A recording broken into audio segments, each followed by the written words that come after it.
سلام سلام كمل لكم بطعم صبو حزلكم قريبه زلخو بزعبا سرعه تمرتي زي خمزي وديقو سرعه تمرتنا ازي كخونه الو ناي فنلاند سرعه تمرتي خمزي زبل ايو حصانات كاون دزي عدمه ايوم زمهرو نا جابان خمزي زبل ايو نا سنغابور خمزي زبل ايو نا افريكا همتات زولو بزح او ولدي اب محورسبنا يوقع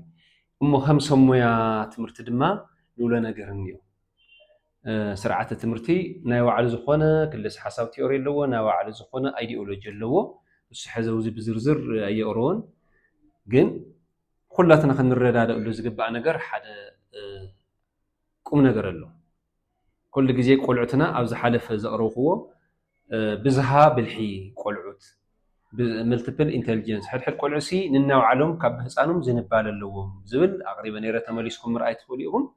نناوعلهم ناي موسيقى ناي حساب ناي ساينس ناي سينموغوت ناي كبابي ديليت ناي سبورت ديليت تفلاليو خمزلو مقرينا نيرنا حزي تسرعه تمرت مصباقن تسرعه تمرت مقلطافن زوسن نغرات من يوم افتو حصان زلو سنه هيوتاوي بايولوجيكالي امصاصانيو كل غزي كنغنزو زغبنا تسرعه تمرتي مسناي حكمنا ساينسون مسناي هايمانوتات فلسفناون مسناي ባህሉውን مسناي ወግዕታቱን ታሪኩን አሐዋዊሶም ዝመጽዩ ስለዚህ እዚኦም ኩሎም ኣብ ቤት ትምህርቲ ስርዓት ሓልዮም ይቆሩ ዋና ዓሚል ናይቲ ትምህርቲ ድማ ህፃን ተምሃራዩ ህፃኒ ካብቲ ህፃን ጀሚርካ ዘሎ ተምሃራይ ኩሉ እዩ ክመሃሮ ዘለዎም ነገራት ድማ እንዮ ኩሉ ግዜ ሓደ ህፃን ታይታ እዮም ትምህርቲ ክመሃሩ ትልተለና እቱ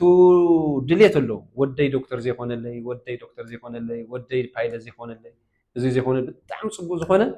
ትምኒት እዩ ከውኑ ድማ እዮም ናትና ምስራሕን ለምስራሕን ናታቶም ብልሕውን ናይ ባዕሎም ብልሕውን ሓዊስካ ማለት እዩ እሞ ሓደ ጽቡቅ ዝኾነ መጽሓፍ accelerated learning ዝብል ዓለም ለኻዊ መጽሓፍ በጣም ብዙሕ ሕትመት ብዙሕ ኮፒ ዕዳጋ ዘለዎ ኣብ ናይ ትምህርቲ ሳይንስ ኣተኪሮም ዝሰርሑ ኣው ሓንቲ ነገር ከቕርበሉ ታያ ኩሉቲ ህፃናሲ ኩሉ ወድሰብ ጸጋማይን የማናይን ሓንጎለለና left brain and right brain ትዝርዝር ናይቶም ሕክምናዊ ሳይንስ ነቶም ሶምያ ክንሓድጎ ግን ከም ትምህርቲ እውን ካውዝ ሰለና ሽሩፎም ኣብዞም ጸጋማይ ብሬን የማናይ ብሬን ዘለው ታይታይ ትምህርቲ እዮም ታይታይ ትምህርቲ ይቅበሉ ዝብል ግን መሰረታዊ ዝኾነ ግንዛቤ መሓዝ የለና ማለት እዩ ንኣብነት ጸጋማይ ክፋል ሓንጎል ምስ የማናይ ብማዕረ ሓሳባት ክወስደለዎም ክምገበለዎም ብማዕረ ድማ ሚዛኖም ሓልዮም ትርጉም ክውክሉ ኣለዎም ኣብ ትምህርቲ ዓለም መጺና ድማ ህፃናትና ኣብ ጸጋማይ ብሬን ታይታ እዮም ዝሕዙ ጸጋማይ ብሬን ታይታ ይሕዝ ዝብል ተወሲድና ኣብቲ ስርዓተ ትምህርቲ እውን ሓደ ስፒች እዩ ቋንቋታት ኣለዉ ሒሳብ ትምህርቲ ሒሳብ ሎጂክ ዝተፈላለዩ ግድላት ለምሳሌ ኣብ ሒሳብ ግድል ስርሑ ይባሃሉ ምርባሕ ምምቃል ጉዝያት በብደረጃው ዓዊ ኮልተሎ በሐፈሻ ግን ተናይ ትምህርቲ ሒሳብ ቱ ሳይንስ ንብሎም ነገራት ኣውዚኦም እዮም ምስ ቃላት ተታሒዞም ኣብ ናይ ጸጋማይ ክፋል ሓንጎሎም ዘሎ እዩ ኣብ ናይ ራይት ብሬን ኣብ ናይ ራይት ብሬን ድማ ብዙሕ መብዛሕትና ዘይንግንዘቦ ኣሎ ስቁሉ ነቲ ትምህርቲ መማል ተባሂሉ ዝኣተ ዝመስለና ግን ጥንቃቐ ዘድልዮ ማለት እዩ እንታይ ሓደ ሙዚቃ ፈተና ጸላና ሙዚቃ ናይ ወድሰብ የማናይ ክፋል ሓንጎል ናቶም ህፃናትና ሙዚቃ ዝመሃረሉ ባኦ ተፈጥራዊ ዝተቀመጠ እዚ ብሳይንስ ተደገፈ ማለት እዩ ካው ስነጥ ስእልታት ኣለዉ ከባቢ ጽባቐታት ኣለዉ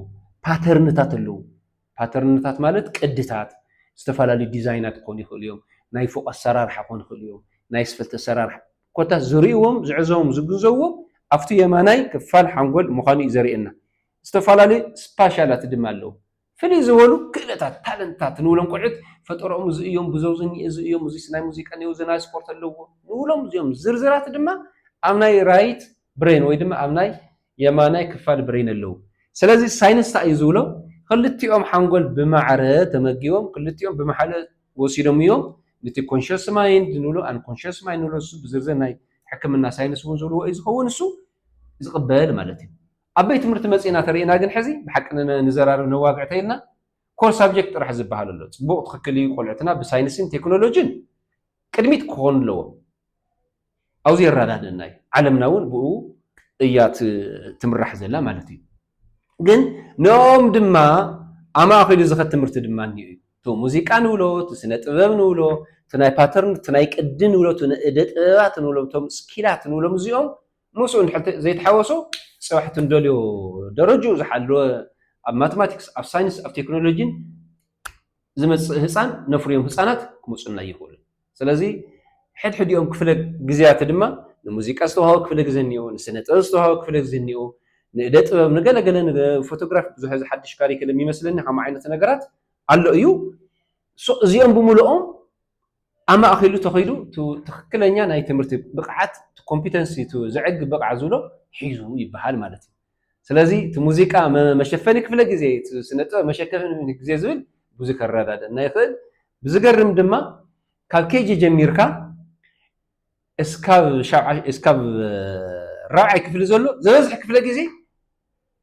ሙዚቃን ስነ ጥበብን እዩ ብኣቢሎም ዝመሃርዎም ትምህርትታት ስለ ዘለዉ እዩ ኣነ ከም በዓል ሞያ ጥራሕ ንሞያይ ጥራሕ ደጊፈ ከይኮንኩ ከም ሳይንስ እውን